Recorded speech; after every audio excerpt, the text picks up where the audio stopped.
I don't fucking drink, and I hate the taste of cinnamon. A Mad Tea Party production.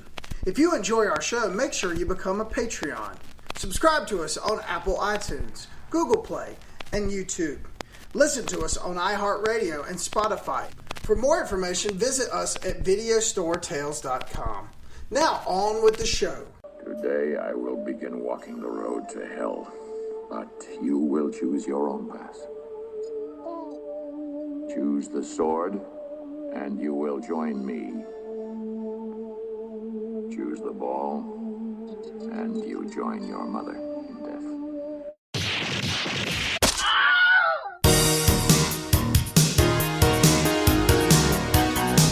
He rips maggots out of his belly every morning.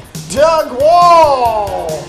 He's still not going to address the baby crusher in the seventh curse, Lee Bridges. He's into hot naked Thai chicks, Garrick Lane. Welcome to Tales from the Video Store.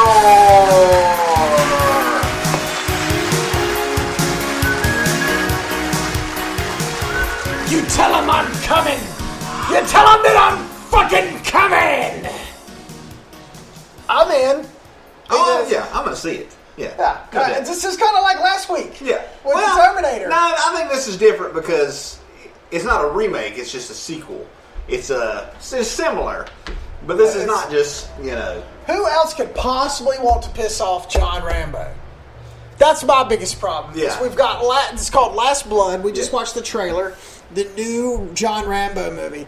Doesn't everybody know who John Rambo is and who on God's green earth? I think they're human traffickers, if what I read is correct. Oh. I think that's they should stop trafficking when John Rambo shows up. I don't know if they got the memo. That's what I love about Kill Bill, the sword fight at the end. When she gets down to the last henchman, he just gives up. Yeah. He drops the sword. He's like, I'm done. Yeah, you know what? She just killed 70 guys. I'm not going to make it. So. Well, what about you, Doug? Mr. Cynic. Look, the last Rambo movie, which was just Rambo, right? Yep. Came out 2008? Yeah. Is that right? I really liked it. I love it. Yeah. It was really good. The guy who wrote the novel said that's the closest to the character in the book. He wrote the book Last Blood. Okay. Yeah. If it's close to that, hey, I'm in. If it's not, yeah, we'll see. Yeah. But because that was the last taste that I had of it, I'm actually pretty hyped to see it. Rambo is... It's a good-ass movie. Yeah. And Stallone, here's the thing, is I think Stallone's figured out the one thing he's done, and he did have to go through some stinkers to get there, but I think at his age, he's kind of like Clint Eastwood. He's coming around where he's only doing, he wouldn't have done Creed and Creed 2 had it not been good. Both of those movies were good. Right. He's getting the, he's not going to do Last Blood unless it's good. I guarantee, Rotten Tomatoes and critics are going to be like, this movie's great. Because he wouldn't do it if he wasn't. Yeah. He just wouldn't do it. The last one final Rambo movie, which he says in some way is not more personal than Rocky, but he was, I think he said, he was number 12 on the sheet of guys they wanted to play Rambo. But wow. He was not. Yeah, and it basically just everybody just kept saying no. And it was more like he proved himself a Rambo. Yeah.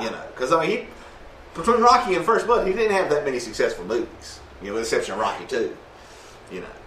Right. But it's kind of like, and Clint Eastwood was the same way. Yeah. Clint Eastwood had Every Which Way But Loose. All those movies were whatever they were. Mm-hmm. And it wasn't until he got into into his older age where he was a veteran and he'd seen everything and he failed miserably and he triumphed, hugely, that he realized what the blueprint was. And that's where I think Stallone is. Yeah. He's in that zone, dude, up until retirement where he'll probably direct a couple of fantastic movies that may end up being Oscar winners before it's all said and done. Yeah. He did The Expendables. That was all him. And those movies are, but they made a ton of money. People love them. Yep. You know what I mean? So he's figured it all out. Like, people ask me, I remember when The Expendables 2 came out, they're like, is it good? I'm like, it's good because it has Van Damme and Stallone fighting. If you want to see that, then it's good. But other than that, it's okay. Yeah. Speaking of Expendables, I watched Triple Threat. Okay, how was it? And it's hilarious. The DVD sleeve Got it on sale at Walmart for $9.99. Nice. The back of the slip says Kung Fu Expendables of Kung Fu. Yep. Yeah. That's exactly what it is. Right. It is atrocious. There's the acting is atrocious. Michael J. White is horrendous. Yeah. How he ended up in The Dark Knight, Yeah. Even his 3 lines in The Dark Knight were terrible.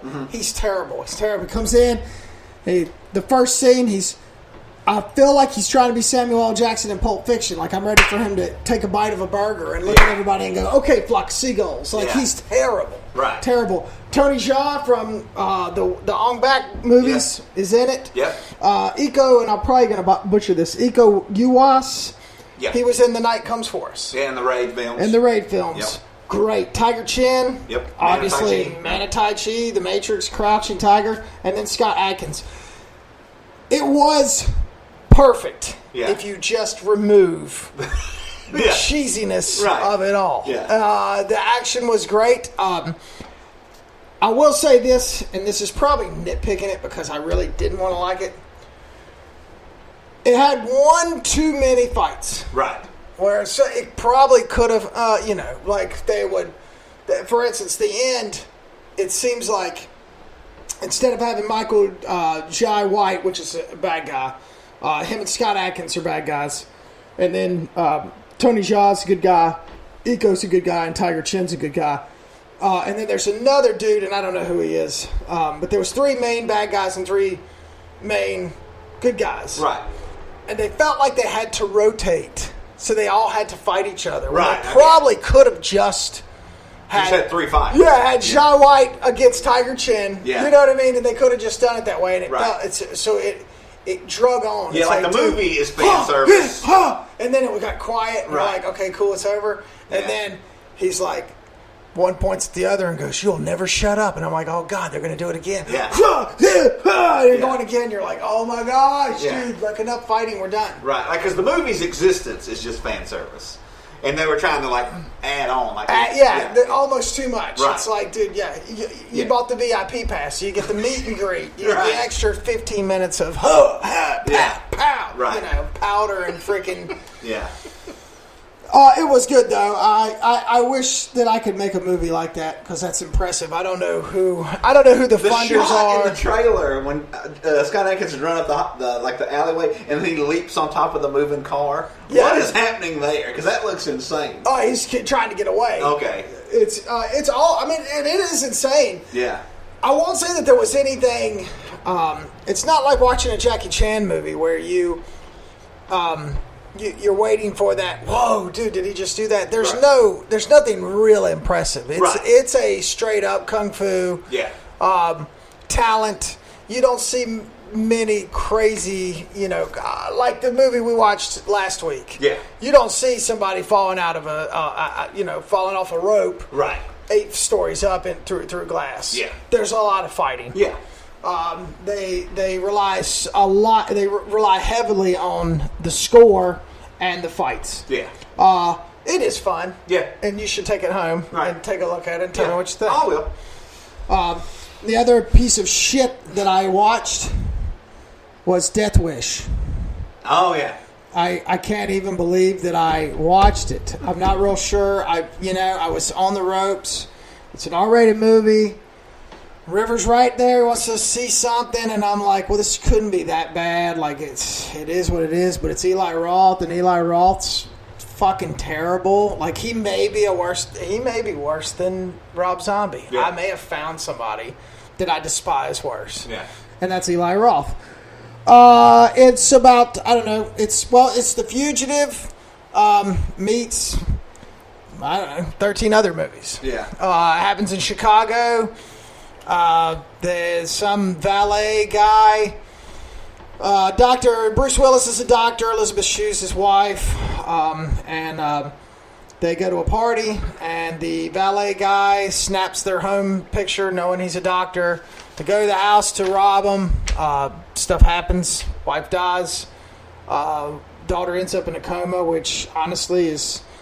Camelia Maroney is the best part about the movie. Just looking at her. Even in a coma, she's fine. Right.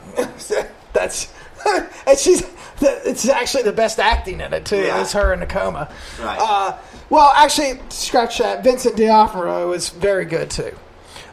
Anyway, so we see this doctor progress into not having his hands tied on getting justice for his wife, and he starts to take matters into his own hands, and it's terrible. It's not like the first one. Yeah. It's not good. It's contrived. It's forced. Let me ask you quick. Does he find the guys who actually killed his wife? Yeah, one by one. Okay. There's one scene where he tortures one of them, Right. where I'm like crawling up the sofa. Yeah, because Charlie Bronson never finds the guys. Right. Yes. Yes. It's you're more right. just people who represent that. Yes. It's more about basically him just making himself feel better. And he did that to begin with, but it doesn't work. And I don't know if it doesn't work because it's Charles Bronson, because of the original. Right. But he starts off with just stepping in on a girl, and then the girl's like, he saved his life. Unbreakable. Yeah. It's like The Fugitive meets Unbreakable. Right. And it's got the Unbreakable star in it. And it's terrible. It makes no sense at all. Yeah. In the end, it's so stock. The whole movie's so stock. There's nothing about the trailer that made me want to see it. No, it's terrible. I love Death Wish. Vincent D'Onofrio, how do you say his last name? D'Onofrio is the best part. And at the beginning of the movie, he borrows some money from the doctor. Yeah. And he's his best friend, brother. Yeah. He's Elizabeth Shue's brother, if I remember correctly. And he's always down on his luck. He's making bad decisions, investments and stuff like that. So he borrows some money. Yeah. And there's a scene, and I know they put it in there just to bypass you, just to preoccupy you, that makes you think that he might have been involved because he was trying to get the money. Right. That is not the case. Yeah. And that would have actually probably worked out better. Yeah. But it's Eli Roth, man. Hey, Eli, stick to Jack Black movies. Let him and the elegant Kate Blanchett carry you through, because it's really your only movie that you've done that's any good, besides Hostel. And Hostel wasn't really all that good. It's a lot of shock values. But here, man, while you're out there, with the exception of your ensemble cast Oscars and all your awards you got for Quentin Tarantino's movie, I have rated all your movies, and here they go. Cabin Fever, D-. Green Inferno, a big fat F. You're smoking people in that. I can't even believe you would actually try to butcher Cannibal Holocaust with that piece of shit. You get an F. Knock knock. Even Keanu Reeves can't save you from getting a big fat fucking F. Man with Iron Fist, RZA, I love him. You still get a D. Hostel, C-. Hostel 2, C-. Death Wish, a big fat F. And man, The House with the Walls That Talk, or whatever the frick that is your only C-. Stop making movies. Stop doing any of that stuff. Just act in Quentin Tarantino movies. That is all. Okay. I got a question. Sure. Talking about Bruce Willis, and I know we all love him. Yeah. What was the last thing that Bruce Willis was in that was worth a fuck? I mean, you've got to go back, because it certainly hasn't been these last couple of Die Hard movies. Nah. Pulp Fiction? I mean, honest question. Unbreakable's 2000. I'd have to look at his IMDb page. I'll just say Unbreakable. I would say the last one that I can think of that pops into my head, and I think it's after that, is Tears of the Sun. So I never saw Tears of the Sun. Tears of the Sun with Monica Bellucci. Yeah, he's good in that, and it's a good movie. Hey, he did do a cameo in the Ocean's 12, which was fantastic. Remember when he met Julia and he's like, "Hi." That was pretty awesome. Remember? Yeah, but that's a bit. I know, but I'm just saying that's here. Let's look it up. That's fine. We got time. Yeah. We're on a podcast here. Let's look and see what his last movies were, because you have brought on a very good question here. Let's see all his filmography. Well, he was a voice in Lego Movie 2, which I'm sure was good. Death Wish was not. First Kill was not. Once Upon a Time in Venice. What is that? I have not seen that. I don't know. Is that a movie about a tattoo artist? No, I think he's like a private detective. It's got him and John Goodman in it. Split. Rock the Cash Ball with Bill Murray. Well, I'm sure that was good. I haven't seen that. He's Bombay Brian in that. Vice, never heard of it. The Prince. Sin City.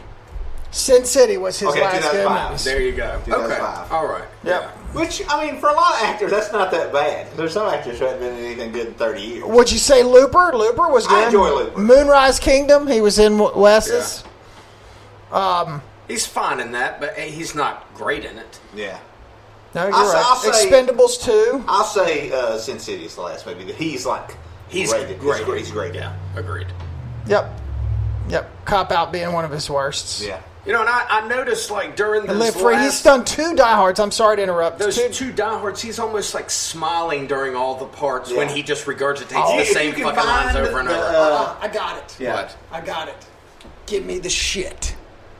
Give me the shit. Planet Terror. That was his last good movie. Yeah. He was fantastic in that. But he's only in that like 5 minutes. So still. Okay. Okay, whatever. But there's a clip you can find on someone asks Kevin Smith what it was like to direct Bruce Willis in Cop Out, and he just lays it all out. He's like, it's devastating. He's like basically it made him hate Bruce Willis, and he's like he's a fucking asshole, and it's like a 20-minute speech. Kevin Smith? Yeah, you can find it online. That's the only thing I remember he said. He said his directing was devastating. You know, because he was just like condescending and stuff. He would second guess Kevin Smith's direction and things like that. He seems like a fucking asshole. Yeah. But then again, you'll see him in something and you're like, man, he seems like he could be my best friend. Exactly. But I think he's a fucker. Yeah. That's what I think. He's just a good actor. Yeah. And when you see him, he's all likable. You're like, shit. Like if you saw him out somewhere and you're like, oh, it's Bruce Willis. I can go say hello to maybe him. he directed Death Wish. Maybe he directed Death Wish, and I owe Eli Roth an apology. I don't think so. Oh, there you go. So there are my movies. I haven't been able to watch very much. I did. I've watched Dirty Dancing Nice. 8 times this week. Now, you want to know why? That's too many. I do want to know why. I'm dying to know. I am shooting a reality show Uh-huh. about the real Dirty Dancing, where 8 contestants are going to flock to Pembroke, Virginia, at the Mountain High Hotel and perform Dirty Dancing in front of Jennifer Grey. And basically, it's a reality show on the Dirty Dancing, but they want me as a camera op and director photographer to recreate some of the milestone shots from the movie. So I have physically bought this movie and downloaded it on my iPad, and I'm like literally scanning through it and looking at the images that they want, and I'm like watching these videos over and over again. So I am I am Johnny Castled out. Yeah, exactly. 8, that's a lot. I call it research, but Yeah.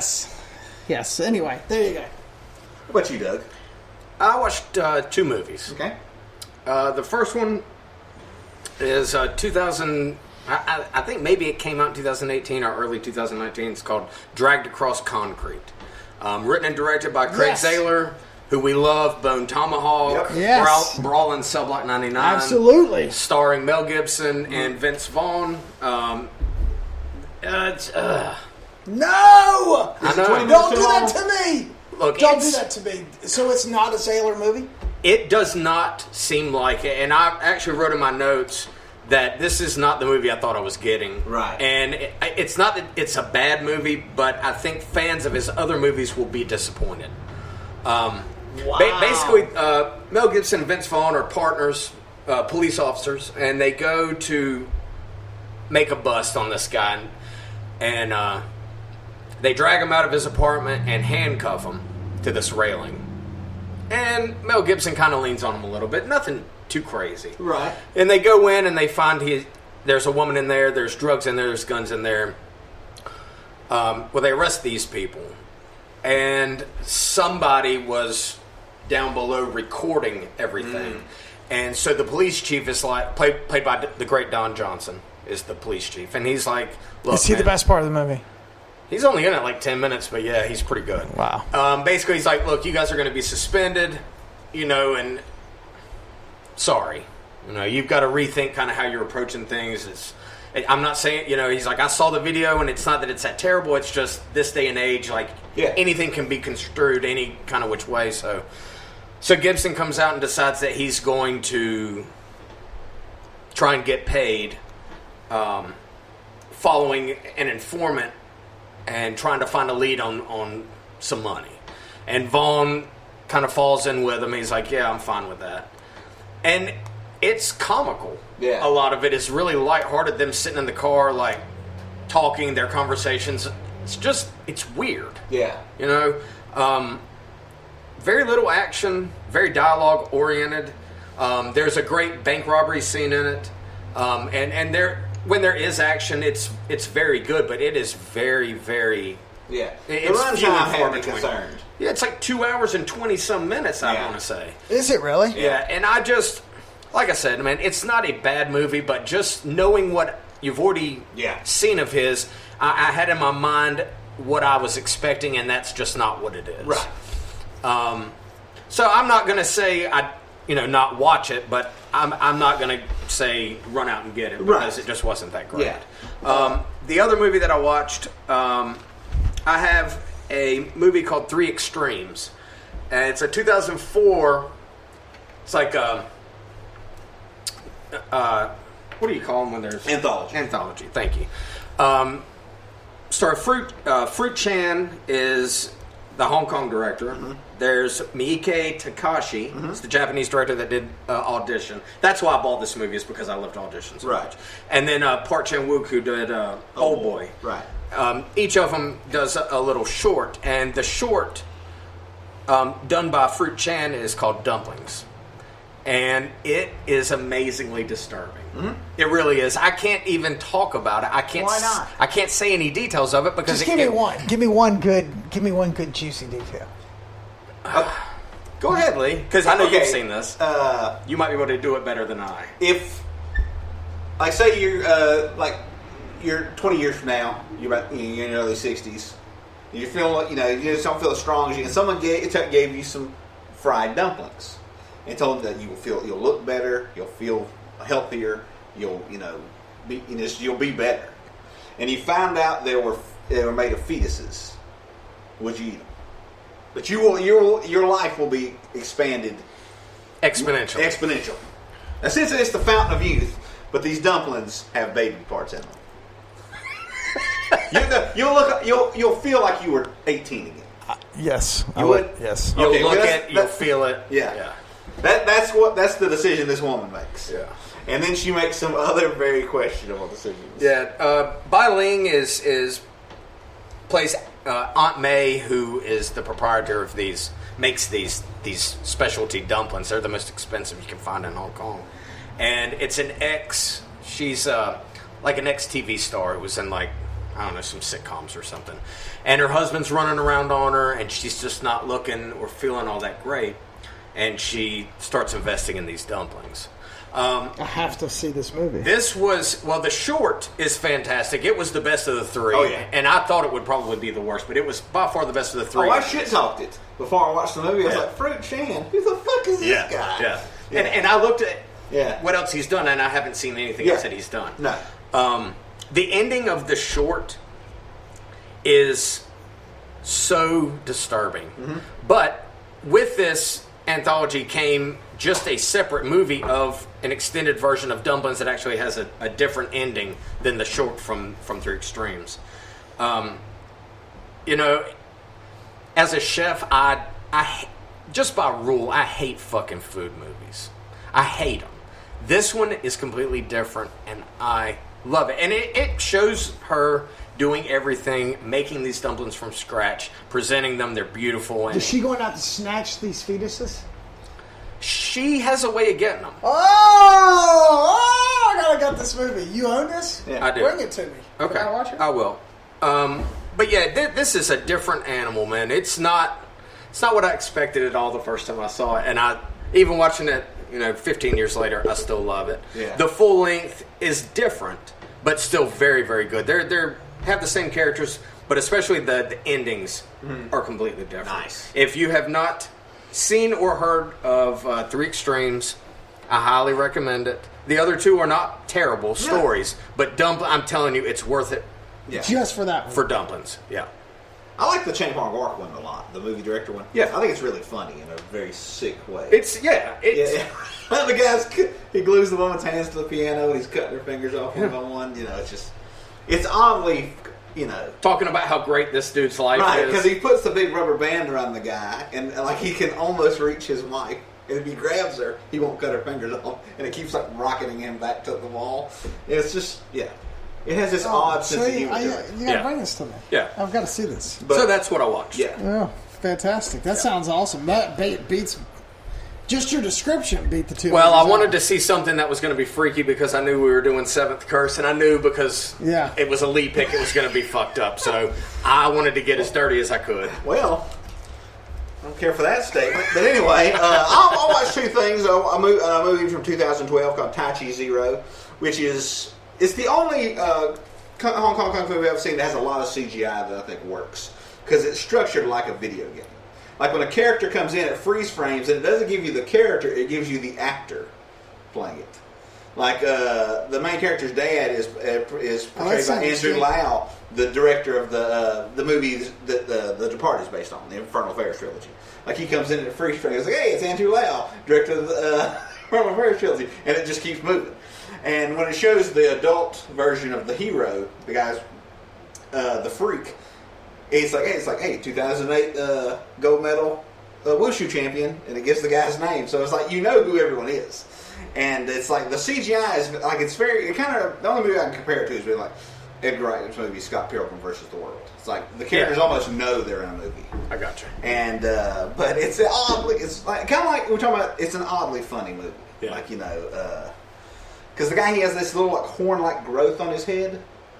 And it's only like about a half inch high. It's not even that noticeable. But if he gets hit on it, his eyes roll back in his head, and he has like photogenic reflexes. Like if he sees you do a fight, when he gets in this state, he can recreate that fight. But it's almost like a brain tumor. Like once it gets hit so many times, he'll die. So he goes to the village that invented Tai Chi to try to basically alleviate that. So he no longer has to rely on this. And it has like big steampunk, like steam-powered robots and things like that. And it's just very goofy, and just very, like I said, it's like watching all the cutscenes of a video game put together. But it's actually very entertaining. The sequel to Tai Chi Hero is not nearly as good, but Tai Chi Zero is pretty entertaining. And it has like the guy who played the Beast in Kung Fu Hustle, the killer at the end. Okay, he plays a doctor, and he's like, hey, it's 70s Kung Fu tough guy, and he gives the actor's name. And he just keeps like acting. And the only other thing I watched the first couple episodes of Good Omens, the TV show. Oh, it's on my list. Yeah, and the first two episodes are great. Like when they realize they've lost the Antichrist, because they're like, this kid she's normal. Like they realize they gave the wrong baby away. They're like, oh my god, because it's an angel and a demon, and they both have to sort of keep tabs on the Antichrist so the end of the world can happen. But they really like since Adam and Eve were kicked out of the Garden of Eden, they were both basically left on Earth to sort of keep tabs on each other and what's going on with humans and stuff. And they just like it here. Like the angel owns a bookshop and he eats in this restaurant every day, and he's just everybody knows his name. And the guy, the demon character Crowley, he's a rock star, and he drives an old Bentley and an old Rolls Royce, and just why would you give that up? Yeah. He's like the only thing we have left after the world ends is eternity. We go back to our jobs forever. It's like, that's going to be terrible. So basically, they have to stop the end of the world for completely selfish reasons. And the first two episodes have been phenomenal. I really want to see that. Yeah. It's on my list, but I want to give it my undivided attention, not my work attention. Oh yeah. That's all I watched. It's funny because I want to see Swamp Thing. I want to give up my Hulu. Or give up which I haven't given up because it's so good. Yeah, exactly. But I need to give up Shudder or Hulu to do DC Universe. And mainly because the Swamp Thing was shot in Wilmington. Mm-hmm. And anybody that's not familiar with North Carolina, I'll give you a quick rundown. A few years ago, our former rigid governor, Patrick McCrory, he got rid about the time The Walking Dead was getting ready to. This was actually a bunch of years ago. I'm not sure why I said it was 2012. Yeah, 2012.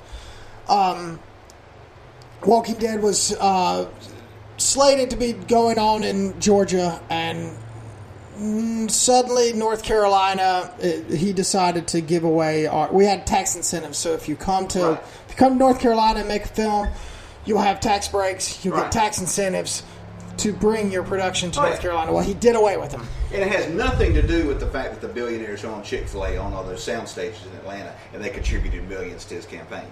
Those two things, they're not connected. That's just happenstance. Yeah. Right. Yeah. Oh, wait. They are connected. Ah. Right. Well, it ruined North Carolina. Yeah. And it's been ruined for up until Roy Cooper was elected last year, and has started to bring the tax incentives back, which allowed a small production upstart that even started, I think, with a Kickstarter of some sort. Yeah. Got some backing, got some money, and now we have one production back down in Wilmington, and it's the Swamp Thing that is streaming on DC. Yeah. Every Friday they have a new show. I have not watched it because I'm still trying to figure out if I just want to wait till all the shows are done and then get DC, or maybe just hijack. If I can watch it all in the free week. Right, yeah. But, DC is great because you can get into the comics. It's great. Yep. It's a great They've got all the Tim Burton movies. They've got all the Christopher Reeves movies, old cartoons. Like, it has pretty much all DC content. Yes. As well as reading comics digitally, like on a tablet or on there. Yeah, it's a great thing, and I'm just happy to see that North Carolina might be getting. Yeah. There was rumor that they moved they cut 2 episodes. Mm-hmm. They went from 13 episodes to 11 episodes. They cut 2 short, and nobody really knew. And a couple of people went to Twitter. A couple of the crew people went to Twitter, talking about how dare they take it away. So we're not real sure what the drama was there. Yeah. But hey, 11 episodes shot in the studios in Wilmington, North Carolina. An R-rated Swamp Thing Welcome back, film production, man. Yeah. Welcome back, and anything that I can do to help that case, I will do. Thank you, Roy Cooper, for reinstating tax incentives in North Carolina, and maybe we could possibly bring some production back here. Oh, yeah. So there you go. You want to introduce our movie this evening? Absolutely. This is a movie like last week's movie, another movie from 1986. It is... Imagine if Indiana Jones and Mulder from the X-Files were best friends. Right? Yeah. That's pretty much what it is. Yeah. That's good. You know? That's pretty good. That makes me think completely different about if that was a movie and it took place in China, well, also mostly in Thailand, but if it was a Chinese movie, it would be this movie. And the head cultist was Ted Levine.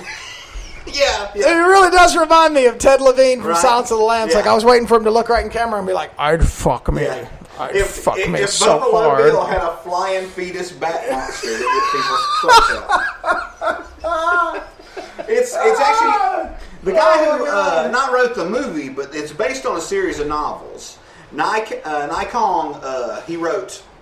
I need to read those novels because the movie didn't turn out quite. Right. The movie turned out kind of like season 8 of Game of Thrones, where there was. Shut your mouth. Don't you dare! Don't you fucking dare! See, I'm gonna give it a bad opinion, and I'm gonna get attacked across the table. I'm just saying that it's Nikon, and I was a screenwriter, but I mean, not as a novelist, but as a screenwriter, he wrote all the Venoms movies. He wrote 36 Chambers of Shaolin. Yes. He wrote. He created Chen Hsun, the character Bruce Lee plays in Chinese Connection, who's also been played by Jet Li in Fist of Fury. Now he's written, I think, 400 scripts, and there are Wisely, which is sometimes referred to as Wesley, the character that Chow Yun-fat plays. There are 140 Wesley novels. So obviously he's a quantity over quality guy. He must be. Yeah, and the other character, the character that Chin Soo Hong plays, is his second most popular character. Is Dr. Yoon. There are about 75 Dr. Yoon novels. This is really more a Dr. Yoon movie than it is a Wisely movie. But Wisely's like, in Hong Kong, he's like Doctor Who. Right. He's that big. There have been, I think, 7 movies, 5 TV shows, 5 comic book series, some radio plays. There's actually a new movie in pre-production. Wilson Yip, the guy who did the Ip Man movies, he's making a Wisely movie. And Nikong's like 90 years old. He's still working. And that's because he doesn't work very hard. Well, I mean, listen, I'm just saying. That's why he's still alive. His house is probably nicer than all our houses. Yes, you're right. Anyway, but the plot of the movie is Dr. Yoon, who is like, he's basically Indiana Jones, basically. And Indiana Jones, like we were talking about last week, Raiders of the Lost Ark had a huge effect on Hong Kong. Oh yeah, for sure. Oh, absolutely. And they were like, well, we got to have something that's like Raiders. And I'm like, well, there's 70 of these novels with this guy, Dr. Yoon, who's like a adventuring scientist, you know. And he's at the beginning, he's stopping for whatever reason. You know, he's a scientist. He's stopping a hostage situation in a hospital, which doesn't really. It means nothing to the story, but just to show you that he's badass. Yes. And he takes this, meets this lady, takes her back home, and his like shin explodes, it blows up, you know. And then I guess he forgot that a year prior he was in Thailand and had a blood curse put on him, and this cult, the cult of the worm, cursed these 7 bullets and made him swallow them, and so that's what it is basically. The one that exploded on his foot was the first one. And as each one explodes, when the 7th bullet, which is near his heart, explodes, he'll die. Well, luckily for Dr. Yoon, his best friend in the world is a guy named Wisely, who's like a millionaire, playboy, master of the occult, owns a rocket launcher, played by Chow Yun-fat. His name is Tequila. Yeah. No, not in this movie. Yeah, this is the last low-budget movie Chow Yun-fat made before Better Tomorrow. Yes. So this is the movie he made right before he became the biggest star in Hong Kong. But Wisely's he's like Mulder. He's like if Mulder for the X-Files was also Bruce Wayne. Yeah. That's kind of what he is. And he's just, you know, he tells him about his foot explode. He's you got a blood curse. You got to go back to Thailand. Work it out. So, but he goes back to Thailand, and then Wisely's niece, who is also a tabloid journalist, follows him there. Yep. And he has to fight the worm cult again, and it's led by this guy who has this Chinese Ted Levine who has a very high pitched voice. Fuck me. And he's basically trying to get all this blood to bring back this mummy called the Old Ancestor. That when it rips somebody's head off, it drinks their spinal fluid and it turns into a dollar store xenomorph. Yeah.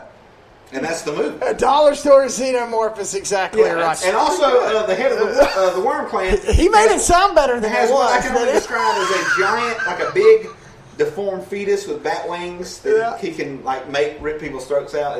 Does it come out of his back? It's like I think it hovers behind his cape. It's just there in the background.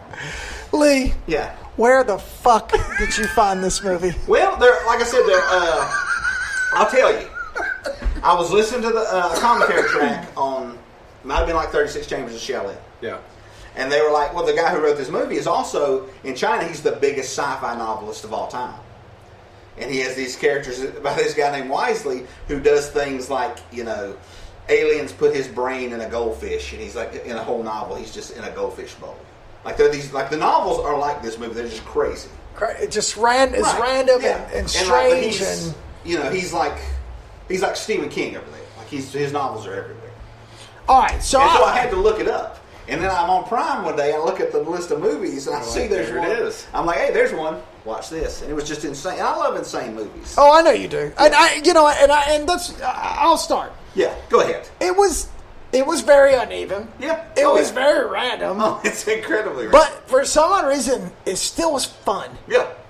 I felt like it felt like a little bit of Big Trouble in Little China to me, just as a statesman, and Indiana Jones, and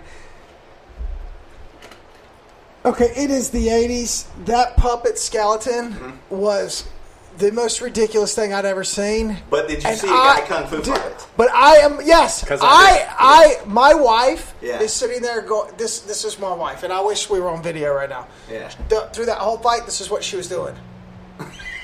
Yeah, just like dumbstruck. I'm over here going, you know what I mean? That's how it was. I've shown the first Old Ancestor clip to several people. like, watch this mummy rip this guy's head off and drink his spinal fluid and turn into the alien from Alien.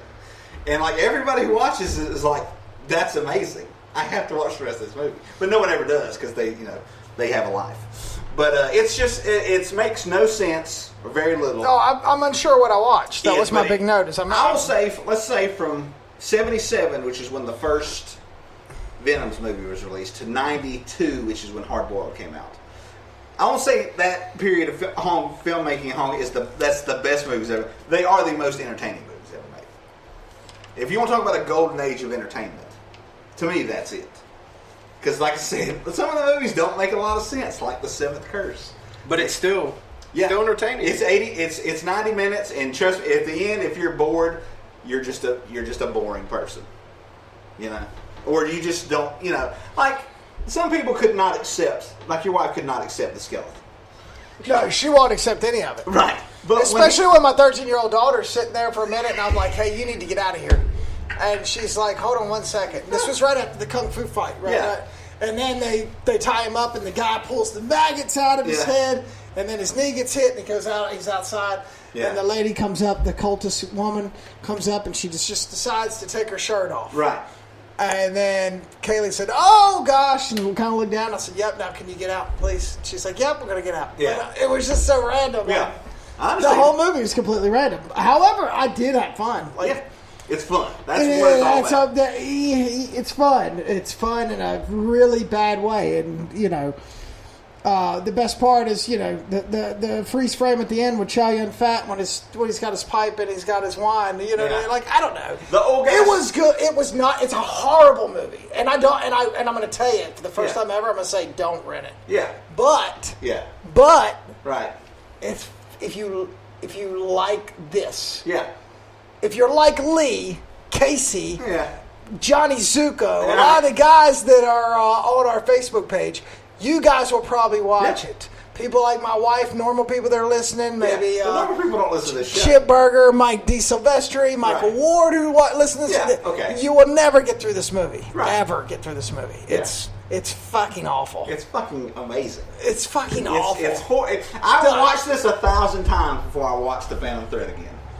You're out of your fucking mind. If it's Saturday night, if it's like Saturday you would watch that movie again. Dude, if it's Saturday night and it's 7:30 at my house, and I only have 2 discs. I have The Seventh Curse and I have Phantom Thread. What are you going to watch, Doug? I'm watching The Seventh Curse. You fucking guys A right out of more. your fucking mind. Yeah. Yeah, I mean, look. Fair enough, man. Hey, opinions are, that's my opinion. I don't dislike it. Yeah. You can take me too far on the weird train. You can. This one didn't. It's out there, but I expected it to be out there. I made some notes. It's like glowing-eyed skeleton. That looks terrible. Yes, but it's awesome. But I also put in my mind like the time that this was shot. Right. And I accept it. Because they spent all their money on the giant Buddha set. It actually does look good. Oh, yeah. The Buddha head was awesome. Yeah. Dude, that fight in that cave is freaking phenomenal. Yeah. Acid to the professor's face. We won't go into details about the child-crushing device that they have. Right. I'm going to go into one detail. At one point, a villager shows up and tells Professor Yang, they've stolen all the children to get their blood. And then it cuts to them being crushed by this big stone obelisk. At no point does anybody make an effort to go rescue them. No. Like, it just cuts to the next day. Yeah. And that is the one thing I'm like, they probably could have. My only real complaint, other than the absurdity of the movie, it's got Chow Yun-Fat on the cover, and I was like, yes, this has got to be one of his earliest works, and I want to see him in here kicking some ass. I saw everybody in the movie kicking ass except for him. Right. He is maybe in the movie, 10 minutes? Maybe, max? Right. And that was the most disappointing thing to me. When the movie came out, I'm sure if you find the original poster, it's mostly Chim So-hong who plays Professor Young. Because a couple years before this, he was in the Mr. Vampire movies, which were they sort of kick-started Hong Kong horror, and like sort of martial arts horror hybrids. And he's sort of the sidekick in those movies. But in this one, he's the main guy. And I'm sure he was probably, when they were selling it originally in Hong Kong, he was. Yeah. But then, cut to a year later, A Better Tomorrow comes out, and they're like, well, let's reprint that poster, but Chow up there. Huge. Yeah. With his pipe.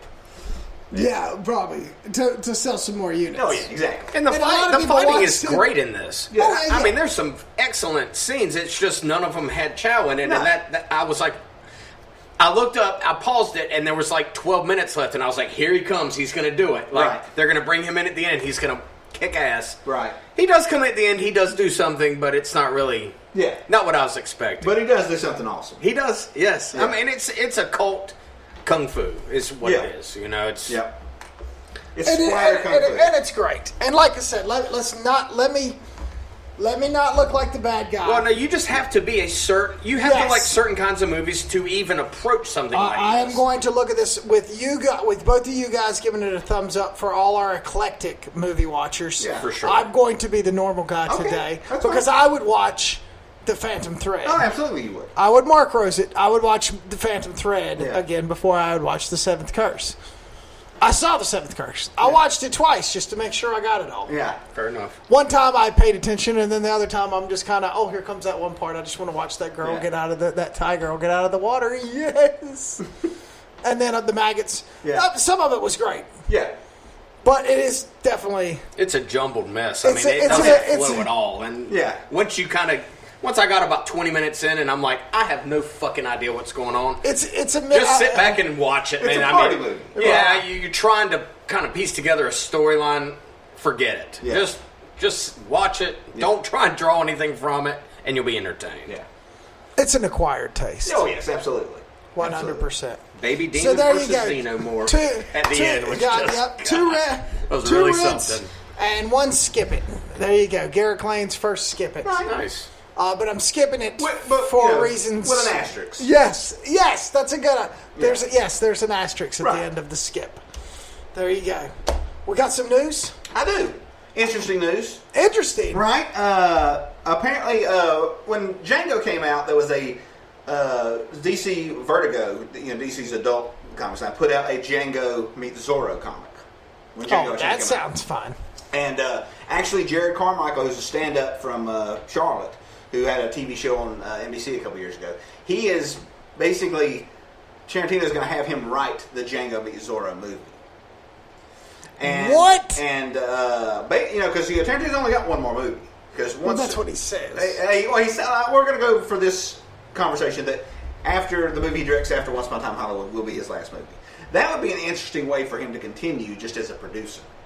Right. Just writing or co-writing, because he's writing, he's co-writing an R-rated Star Trek movie that Paramount said they might make, And after he retires from directing, just writing things would probably be the best way for, Who wouldn't want that job? Exactly. He'd sit around in my underwear and write movies and pump them out and make $200,000, $400,000, $500,000. The only movie he wrote for the money was rewriting Crimson Tide. Yes. And he said he would never do that again just because Jerry Bruckheimer would not stop calling him. He's like, I think he said, I'll give you the money back. Plus 10 grand. If you'll stop Go the fuck away. And they said the only reason he did it was because, Tony Scott was his hero. And, but I think that would be interesting. Like, maybe like do a Pai Mei movie, in 20 years. Like have like a Pai Mei origin movie or something. Yeah. Just movies that are connected to his movies, like an expanded universe. Almost. That'd be great. Yeah, I think that would be something cool for him to do when he's, sitting around in his mansion, smoking very expensive weed. Doing what he does. Yeah. Yeah. I hope he does something. Yeah, I certainly will. I'm sure. So connected. He won't just quit. He won't walk away. No, he said he might write like a book on like his love of Hong Kong movies, his love of gangster movies. Like he'll do something. Plenty. I think he honestly, I think he likes to write more than he likes to direct. Yeah. But he doesn't feel that nobody could, nobody could. Martin Scorsese couldn't take a Quentin Tarantino script and direct it the way that Quentin Tarantino wants it. Because he writes it like a novel. Yeah. And then he adapts it on the set. Yes. That's why, things change. Yeah. Yeah. So, well, that sounds very interesting. Yes, that sounds interesting. That sounds fantastically interesting. I don't have, per se, any news. I haven't been able to really stay in the news this week. Yeah. Anybody get sued? Nobody's getting sued? Not as of yet. No new movies coming out? Nothing that we haven't already talked about. Yeah. I don't think so. Well, there you go. All right. Well, you got us a video. I do, and it is a movie that has Chin Sing Ho, the guy who played Professor Yoon in The Seventh Curse, as himself, or as a fictionalized version of himself. It's on Shudder. It's called Rigor Mortis. It's also on Blu-ray and DVD. And basically, he plays, the fictionalized version of himself. He was a huge star in the 80s. He now ends up living in this, and he was a huge star in in China. The vampire movies, they're not like vampires like we have here. They're like hopping corpses. Like they hop because they have rigor mortis in their legs, and they're sort of generally controlled by like a dark Taoist priest. And he was in all these Mr. Vampire movies, and that was what sort of made him a star. And he plays, like a version of himself who is broke, hadn't been in a movie in 10 years, ends up living in a public housing building in Hong Kong, and it's like cursed. There's ghosts. There's two Taoist priests. One, of course, sweet. One is actually played by the guy who played one of the Taoist priests in the Mr. Vampire movies. He's this big guy with these giant Coke bottle glasses. I've heard of this. And there's a dark Taoist priest, and somebody gets turned into a hopping vampire. There's like sort of ghosts like from The Ring. So it's basically sort of like a mixtape of the last 30 years of Asian horror. There's like ghosts and it's very weird. Like that. I'll be honest with you. If you guys watch it, tell me what you think of the ending, because I love 99% of it. But then there's like that last one. Yeah. It's literally like the last 2 minutes. I'm like, I like that. I don't know. Sometimes that can be the whole thing, But it's a very cool looking movie. Directed by a guy named Juno Mock, who was he was like the Chinese Justin Bieber. He was a pop star. Ended up quitting that, just going hanging out on film sets, learning about movies, and becoming a film director. But it's produced by a lot of the guys who worked on it's a Hong Kong movie, but it's produced by guys who worked on the Ring movies. He went to Japan and got some of those guys to basically produce it for him, to show him, to basically teach him or instruct him while he was making the movie. Maybe do this, So it's like I said, it's a cool looking movie. All right, well, check that out. Yeah. Check that out. All right, well, guess what? It's time for my definitely not bathwater showdown. I'll call it a celluloid showdown. I am going to let our Facebook peoples and our fans decide who the worst director of the two is. Is it Eli Roth or is it Rob Zombie? Which one? Remember, and read the fine line when I put the poll up. Who is worse? Not who is the better director, but who is the worst director, even though it's the same thing. Just remember, when you vote, you're voting for the absolute worst, because there's nobody worse, unless you guys can come up with somebody. No, that's actually not right. That's the thing. I'm going to let you ride on this. Eli Roth or Rob Zombie, who is the worst director still being allowed to make shitty movies? It will be up on the Facebook page. I'll say Eli, because I would actually hang out with Rob Zombie. Disregard from his, if I just saw him, he seems like a nice guy. Right. And Eli Roth seems like a fucking douchebag. Yeah, Rob, like I was saying, he just, I just don't like a lot of his movies, But other than that, I don't like any of his movies. It's funny. I go. But I still like him. I wanted to make sure that I didn't miss anything, because look, when I call somebody out, he's doing. Look, I'll be honest. He's doing better than I am. I've got a bunch of scripts that I haven't written, and I don't have any money from many movies, so he's doing better than me. However, I did go to his IMDb page. And I wanted to make sure I didn't miss something, because I wasn't going to rag him if I saw something that I was like, oh, you know what? I should be easy, because I like that. Yeah. He had 15 awards. I said, what?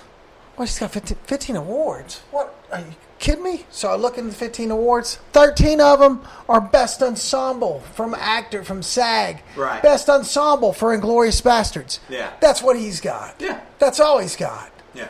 Stop making movies. There you go.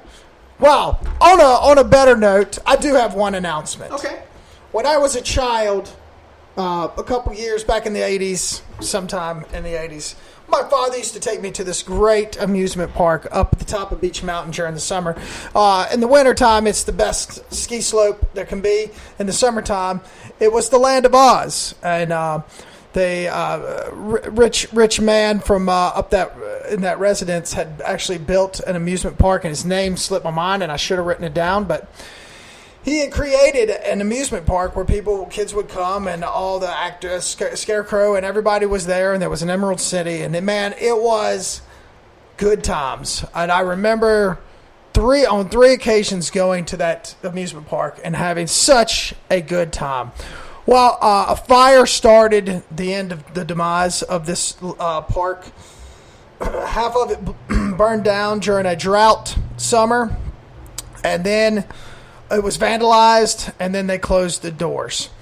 Well, about 10 years later, a couple of venture capitalists decided, hey, let's just open it up once a year and see what happens. And so they reopened it very quietly, and very slowly over the course of 5 or 6 years started building this phenomenon that would happen twice a summer, once in June and once in September. A genius, a yellow brick genius by the name of Sean Barrett took over all marketing and all of the functionality of this actual theme park, and now they are doing it, and it is selling out. And anybody that has not gone up there must go up there. It's coming up. It's actually starting this weekend. You can't miss it. June 6th and 7th, June 13th and 14th, June 20th, 21st, 26th and the 28th, and July 5th. Tickets are $27. It's on the top of Beach Mountain. There's signs everywhere. You must go and enjoy this. This was a huge part of my childhood. It is done so incredibly good, and it's so worth the $27. If you can't make it on that short a notice, there's a second attraction that has more of the characters and does more of the actual movie. It is called Autumn at Oz. The first weekend is September 6th through the 8th, and the second weekend is September 13th through the 15th. The tickets are $45 for this. However, the attraction is about 4 times as big. You've got to see this. You've got to come. Check them out. If you need any more information, they're all over Facebook. They're on Instagram. Their website's landofoznc.com. If you love The Wizard of Oz, you've got to check out this attraction. I'll be there because I do all their filming. So you can come in, if nothing else, spend $40 and come hang out with me. I'll buy you a drink at the beach bar. There you go. All right. That it for this week. That's it. We are done with Kung Fu, man. For now. Well, for now. So we have, I think, we have decided. Yes. We have locked in our 3 monster mashes. Now, just to let you know, we are going to do a Facebook live from the studio before we get into Monster Mash. We are going to, my buddy Clint Von Hummel, a friend of mine from when I lived in Los Angeles, he was in 2 of my first student films and has been a friend ever since. Got a big role in a movie called The Big Kill. And we are going to watch it as a one-off in between this block and the next block. So next week we'll watch The Big Kill. We'll have Facebook Live. It'll be around 5 o'clock, 4 o'clock on a Monday or Tuesday. And then we'll get into Monster Mash. We had a lot of great recommendations, but we're actually going to go with Feast. The Casey Wheelock recommended. We're going to do that Greg Crane recommended, and then we're going to do Chris Lemon's recommended them. Yeah. Those are the 3. We loved all the other ones.